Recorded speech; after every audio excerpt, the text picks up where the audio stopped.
Hello everyone, स्वागत है आप सभी का आपके अपने यूट्यूब चैनल टेक्सिक प्रो में।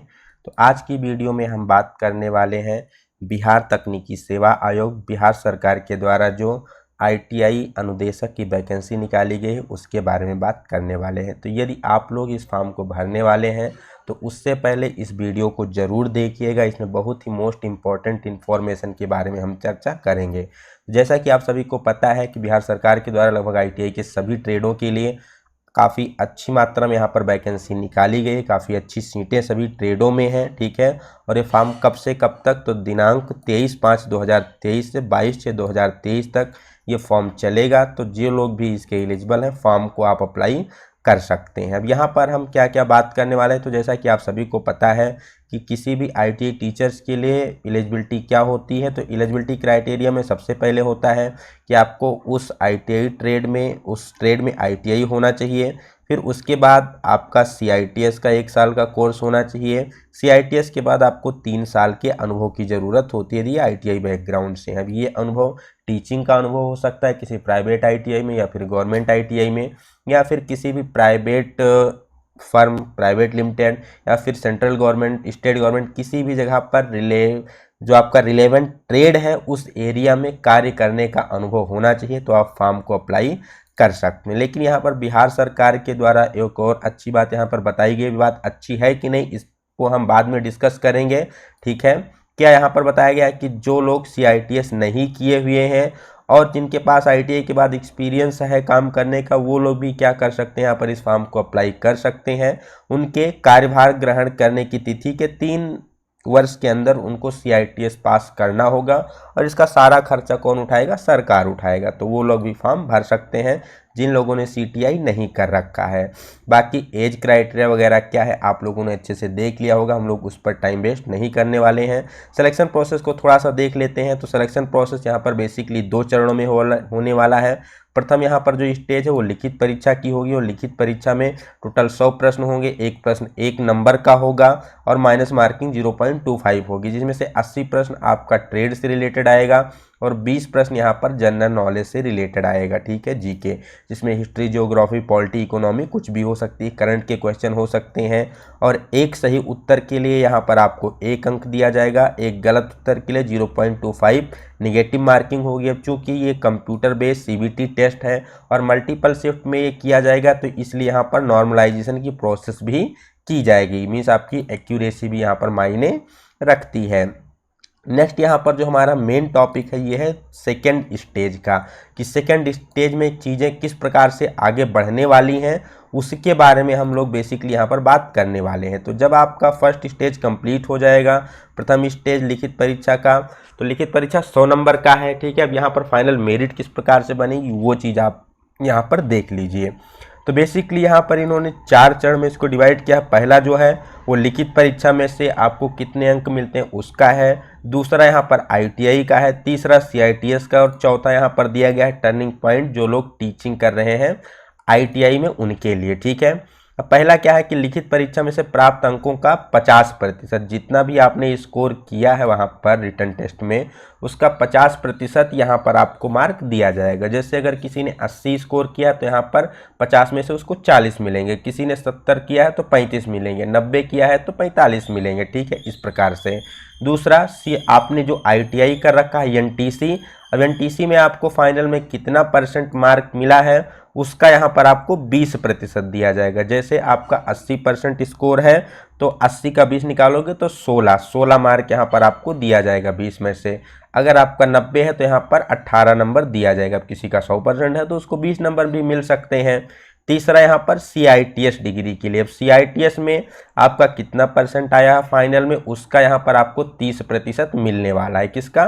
सीआईटीएस का। मान लो किसी का सीआईटीएस में 90% मार्क है तो उसका 90 का जब 30 निकालेंगे तो 27 नंबर यहाँ पर आपको 30 में से 27 नंबर मिलेंगे। तो ये जो तीनों चीज़ें थी इसमें कोई दिक्कत नहीं थी, ये तीनों चीज़ें बहुत ही कॉमन है, लगभग सभी के लिए समान है। अब यहाँ पर जो चौथा यहाँ पर सबसे बड़ा टर्निंग पॉइंट है वो ये 25 नंबर वाला रोल प्ले करेगा। ये क्या है बेसिकली, इसके कहने का मतलब है कि जो लोग यहाँ पर गवर्नमेंट आईटीआई कॉलेज में संविदा पर कार्यरत हैं, ठीक है, उनको हर 1 साल की सर्विस के लिए 5 नंबर मिलने वाले हैं। अगर कोई 1 साल हो गया कार्य करते हुए तो उसको 5 नंबर, 2 साल 10 नंबर, इसी प्रकार से अधिकतम 5 साल तक अगर उसके पास है तो उसको 25 नंबर यहाँ पर एक्स्ट्रा में मिलने वाले हैं। और जो ये 25 नंबर होगा उसको जो जनरल का सामान्य जो कैंडिडेट होगा, नॉर्मल कैंडिडेट, उससे बहुत ही आगे लेकर चला जाएगा। ठीक है, अब इसको आप उदाहरण के द्वारा समझ सकते हैं। मान लीजिए ए और बी कोई 2 कैंडिडेट हैं, ठीक है, जिनका आईटीआई में परसेंटेज सेम है, सीआईटीएस में परसेंटेज सेम है, ठीक है, दोनों में परसेंटेज जिनका क्या है, समान है। अब ये ने क्या किया, सीआईटीएस करने के बाद प्राइवेट कंपनी ज्वाइन कर ली, कहाँ, वर्किंग के लिए। और बी ने क्या किया, सीआईटीएस करने के बाद गवर्नमेंट आईटीआई ज्वाइन कर ली। इसका कुछ जुगाड़ था अपना, गवर्नमेंट आईटीआई में इसका हो गया संविदा पर टीचिंग के लिए। आज दोनों को 4-4 साल हो गए। ठीक है, अब ये क्या 4 साल कंपनी का है, इसको ये बी को 4 साल टीचिंग का एक्सपीरियंस है। आईटीआई सीआईटीएस में दोनों के बराबर है। तो अब मान लीजिए ए को रिटर्न में 80 नंबर मिलते हैं, तो 80 का आधा यहाँ पर इसको कितना मिलेगा, 40 नंबर यहाँ पर दिया जाएगा मेरिट बनाते समय। इसको भी मान लीजिए इसको केवल 70 नंबर, 70 क्वेश्चन इसने सही किया है, वहाँ पर 80 नहीं सही किया है, तो इसको कितना मिलेगा, 35 नंबर मिलेगा। ठीक है, अब लेकिन चूंकि ए प्राइवेट में है तो इसको यहाँ पर कोई एक्स्ट्रा मार्क नहीं दिया जाएगा इस 25 में से। और चूंकि बी क्या काम कर रहा है, यहाँ पर गवर्नमेंट आईटीआई में टीचिंग कर रहा है, इसलिए इसको 4 साल हो गया तो 4 पंचे 20 नंबर यहाँ पर इसको एक्स्ट्रा दिए जाएंगे। ठीक है, तो आप फाइनल देख सकते हैं, इसका 40 का 40 ही रहेगा और इसका 30, 20, 50, 5, 55 हो जाएगा। तो ये ए से कितने नंबर से आगे निकल जाएगा, 15 नंबर से आगे निकल जाएगा। जबकि है क्या, इसने 10 क्वेश्चन कम सही किए हैं, इसने 80 क्वेश्चन सही किए हैं और इसने कितने क्वेश्चन सही किए हैं, 70 क्वेश्चन सही किए हैं। फिर भी सिलेक्शन किसका हो रहा है, बी का हो रहा है, ना कि ए का हो रहा है। तो मेरे कहने का मतलब क्या है, वो चीज़ें आप लोग यहाँ पर अच्छे से समझ पाए होंगे।